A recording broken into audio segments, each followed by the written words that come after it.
Hello, ladies and gentlemen. My name is Phay, and welcome to the channel. So, why couldn't the bicycle stand up? Because it was too tired. Today, we're taking a look at Dungeon Kart from Brotherwise Games and designed by Michael Ureb? Michael X? We'll go with that.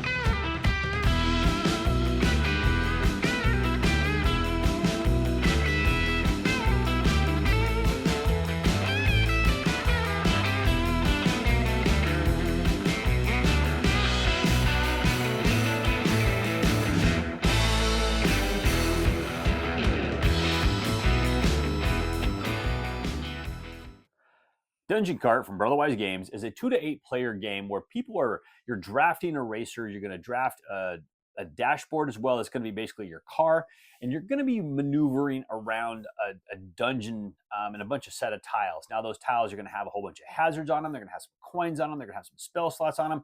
You're going to be jockeying for position. You're going to be bumping each other, hopefully into walls, just creating all kinds of mayhem.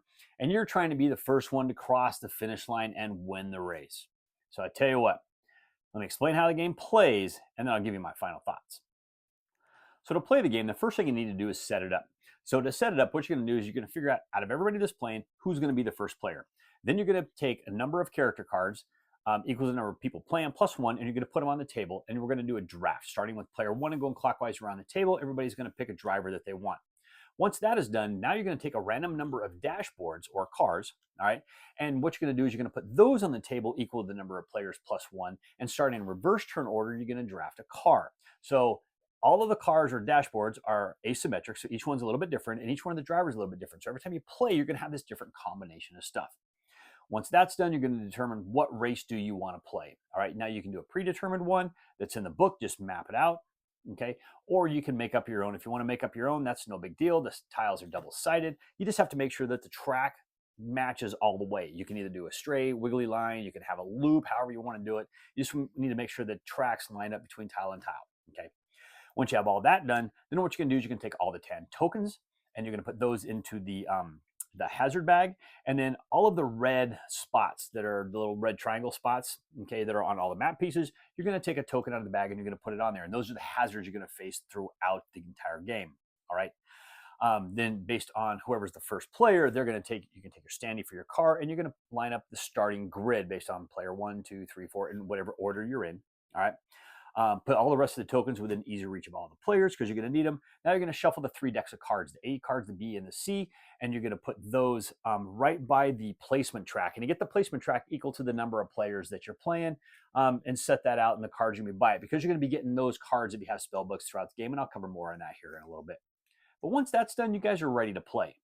Now, when you start the game, everybody's going to start on the lowest speed of their dashboard. Okay, so on your turn, what you're going to be able to do is the first thing you got to do is you got to set your speed. Now, if you're at the lowest speed or the highest speed, you can maintain and you can just leave it at that speed if you really want to. All right. Otherwise, every turn you're going to move your speed up or down by 1. And that's going to tell you how many movement points you're going to get. And you're going to use those movement points to do various actions. Now, like I said, each one of these dashboards is a little different, so I'm not really going to cover which ones are free and which ones cost movement points. We'll just kind of assume that based on what you have it right. Okay, so you can drive. Now, to drive is you're going to move 1 space forward from where you're facing. Now, every one of the hexes on the map is going to have either 1 dot, 2 dot, or 3 dots in them, and that's how many movement points it takes to get into that space. Okay. And now, one side note on that is if you say only have 1 movement space point left, and the space in front of you is a 3 movement point, you can go into that one. You just can't leave it. Okay. But you can always go into even if you don't have enough, as long as that's the last movement point in your turn, and you can never do any more movement points for the end of that turn.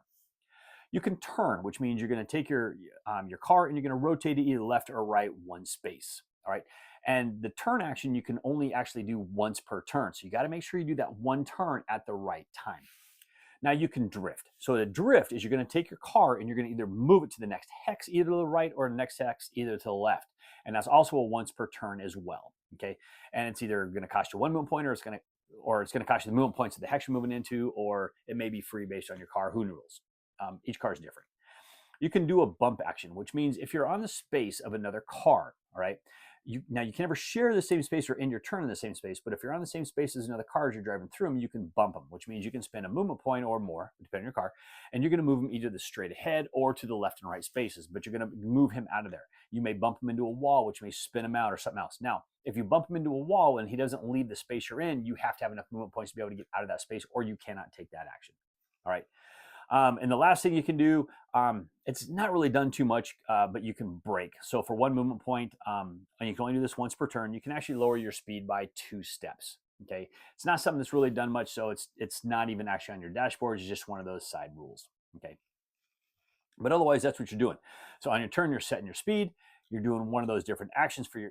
Now, one of the other things you can do is you can also cast spells. Or you can spend coins to use your boss powers. Okay, so every character's card is going to have 2 different boss powers. If you have the coins to be able to activate those, you're doing those on your turn as well, and you can do them as you're spending your points. And you can also do that for your spells as well. All right. At the very end of your turn, then what you have to do is you look at all the different terrain that you went over the top of. So say you went over some grass, some mud, or dirt, or whatever it's going to be. And if you look on your dashboard, you're going to see that there's different types of terrain on there. So if you say drove over mud and you were going like full speed, then you have to take that all the way over to whatever the lowest speed terrain is you went on. So if you went over all dirt and 1 mud, you would take it right down to that mud, because that's now going to affect your next turn. All right. And then everybody else is going to take their turn throughout the round. All right. Now, if you happen to run over a coin, then you're going to instantly grab that coin. You're going to put it over with your character. And if you grab it there and you still have movement points, move. And if you got coins you can spend, you can now use that coin to spend it. But if you run over the spell books, then you're going to take a spell book token. Now, you can only take the spellbook token if you don't already have a token or you don't already have a spell, because that's going to turn itself into a spell, and you're only allowed 1 spell. So if you know you're going to get rid of that spell, or you want something different, and you know you're going to run over a spell book, cast that spell, get the new book, and hopefully you get something a little bit better. Excuse me. Okay, but otherwise, you're going to keep going around. Once all that's done, then what you're going to do is you're going to look at every one of the characters' cars and where they're at on the tiles, and you're trying to figure out who's the furthest ahead. So what you're doing is you're counting how many spaces your car takes to get to the edge of the map, and then however it's going to be, and then you're putting your token on that placement track based on whoever's in first, second, third, fourth. Now, if there's 2 people that are tied, they're going to share the same location, but then you're just going to leave the next one say blank, and then go down from there. Now, once that's determined, if you have any spell books, then what you're going to do is you turn that spell book in, and you're going to grab a card equal to whether it's A, B, or C based on where you're at on that placement track. You grab that card, put it down with your character, and you're ready to go at that point in time. Okay. Then the first player token is going to pass to the next player. That player is going to be the first player on this next turn. It's not whoever's on the placement track, but it's whoever has the first player token. And then you're going to go around that way as well. Okay. Now, this is going to keep going around and keep going around until basically what happens is one person happens to cross the finish line. If you can manage to cross the finish line first, you're going to win Dungeon Kart. But along the way, if you happen to hit any of the hazards, there's a whole write-up on all the different hazards. I'll even show you this. I'll throw this up on the screen too. You have all the different hazards that you can run into, and there's a lot of different things that can happen. But that's it. You're basically going round and round and round, and you're trying to be the first one to get across that finish line so you can win Dungeon Kart.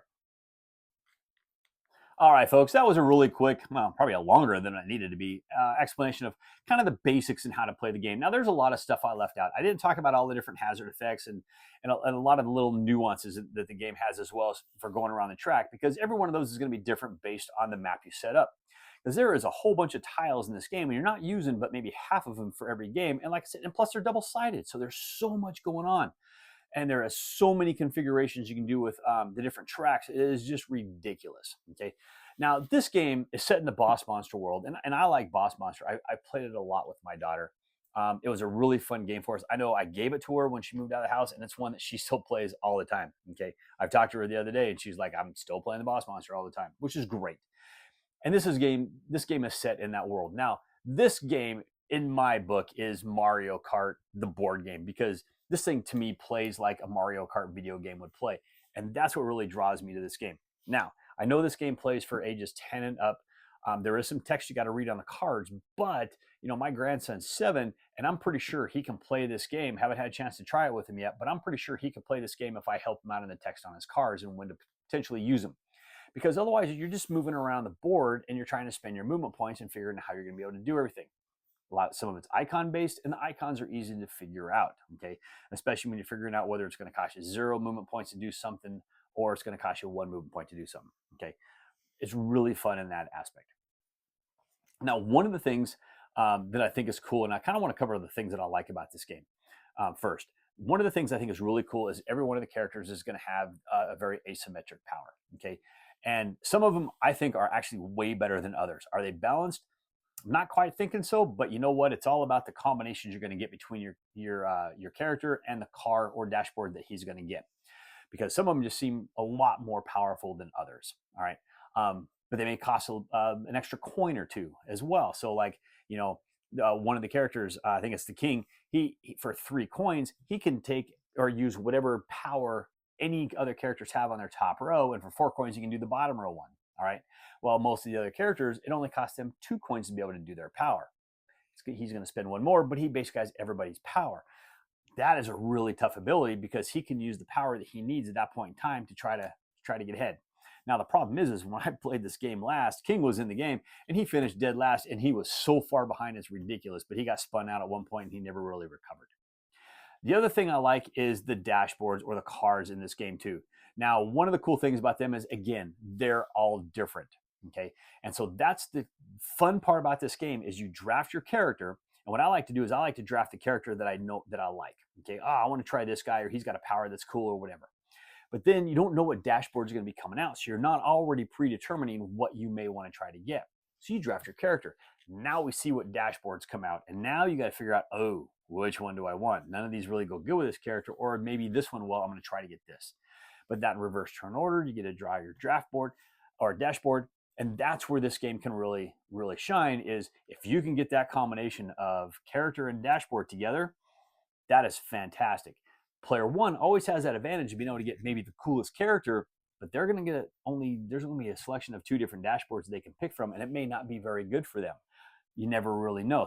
So being player 1 and being able to pick first isn't always the best thing, and I like that. Okay. You can be the last player to get your character, but if you're the first one to get the dashboard and you can find that right combination, you're going to play it to your ability, even though you're starting last. Okay, very fun and very cool. The other thing I really like about this game is I like the hazards. There's 1, 2, 3, 4, 5, 6, 7, like 10 different hazards, or 8. I think 8 different hazards. A couple of them come out later. And what those hazards are going to do, 1, 2, 5, 6, 8. What those hazards are going to do is they're putting those tokens all over the board, and they're going to do various things. Okay, you're going to have hero tokens that are going to be out there, and if you run into those hero tokens, you're going to crash. All right, which is bad because then you're going to flip your car over the side. You're going to go to the lowest speed possible. You're going to remove that token, but you're crashed. All right. You have the fang roots, which are these little lizardy looking things. They're going to cause you to crash as well. You don't remove the token. But if you move adjacent to them, you're going to just spin out. So run into them, you crash. Otherwise, you're going to spin out. So when you have them all over the place, bad things are going to happen if you can if you stop next to them. You have the boost effects, which you're going to roll a dice and you're going to go that many spaces forward. But this is what's really cool about the boost is the boost. It doesn't really matter what direction you put the arrows on the map, because whatever direction your car is facing when you hit that token, that's the direction you're going to boost. So, the boost token may be going this direction, or you may want to go this direction, but if your car is facing this direction when you go into it, that's the direction you're going to keep on going. And that's actually really cool. You have to take all those into consideration. Okay. You have to take into consideration all the movement points you're going to be able to spend, how to try to get around the map. You can only turn once. Okay. You can only drift once. Okay. Which means sidestep. And sometimes you really need to do those to try to get around other people. I love the fact that you're bumping. Okay, that's really cool as well. You can bounce somebody off, get them out of the way. You know what? And honestly, if somebody bumps you and they put you off to the side, if it causes you to spin out when you get your character back because you crashed or whatever, if you crash, you get to change your facing. If you spin out, all right, you're at the second, not quite the slowest speed, but the next one up. Okay, but it's not so bad that you can't necessarily recover unless something really, really bad happens. Okay. And that's one of the things that I like about this game. But there's a lot of fun in this game. I mean, I've just had a ton of fun playing it. Now, one of the things I also like too is this actually comes with, if you're playing even number of players, you can actually play in team mode. So you'll have, X number of characters on the red team, X number of characters on the blue team, and you're trying to get points based on what position you're in and to see who's going to win for the overall team. You may be the first one to come in, but if your partner's dead last, the other two in the middle, you may be first across finish line, but your team loses, okay? Or, however it's going to work out. It's a lot of fun. The more cars you get on the board, the crazier it's going to get. It's just going to get super chaotic, and it just gets all kind of fun. It's not the deepest car game out there and racing game out there, but this is not supposed to be. This is supposed to be just a wacky, crazy, get your car out there, run over stuff, try to get some points, and try to finish first. That's all this is. So, do I like this game? I do like this game. Do I recommend this game? I do. If you're the kind of player, though, that you just want, you're really big into the racing games. You're into the Formula Ds. You want to play Heat. You want the heavier, meatier games. You're probably not going to like this game. But if you like those fun, satisfying, just crazy, random, throw some stuff out there on the board and just kind of smash each other up type of games, the Thunder Road Vendettas and that kind of stuff. If you kind of like that kind of stuff, this is a great little game. One of the things that kind of reminds me of too is I'm going to go back to a game I haven't played forever and ever and ever. I don't even have it anymore, but it's I can't remember. It's Titan. The Titan Run, I think, is what it was called, where you just had these little tiles and you're trying to move your boards, characters up, and then new tiles come out and you're trying to get to the top and you're bumping people out and messing people up. It really reminds me of something along those lines. It's not a complex game. It's very easy to play. It's very easy to get into. It takes a little bit to set up, but you know what? I had a lot of fun playing it, and this is something that I can definitely see a lot of younger folks playing, a lot of teenagers even playing, and I can see my grandkid and my grandsons playing this when they get a little bit older, or even I'm going to try them now. But there you go. Do I recommend this game? If you're the right type of person and you're the right type of player and you just want that wacky, crazy game, I highly recommend this game if that's the case. Well, thank you once again for joining me today. As always, I please ask you to like this video on YouTube, Board Game Geek, Facebook, or even on X. Please leave me a comment on any one of those platforms, and I'll get to those comments just as soon as I can. And also, folks, if you like the videos I do here, if you haven't done so already, I humbly ask you to click on that subscription button and even click on the bell to be notified when I drop new videos. And also, if you like the videos I post here, I also post videos over on the Discriminating Gamers channel. Over there, we'll do some reviews, some unboxings, and some playthroughs. I'll leave a link to Cody's channel down in the details below. So what do you call an adventurous egg? An explorer.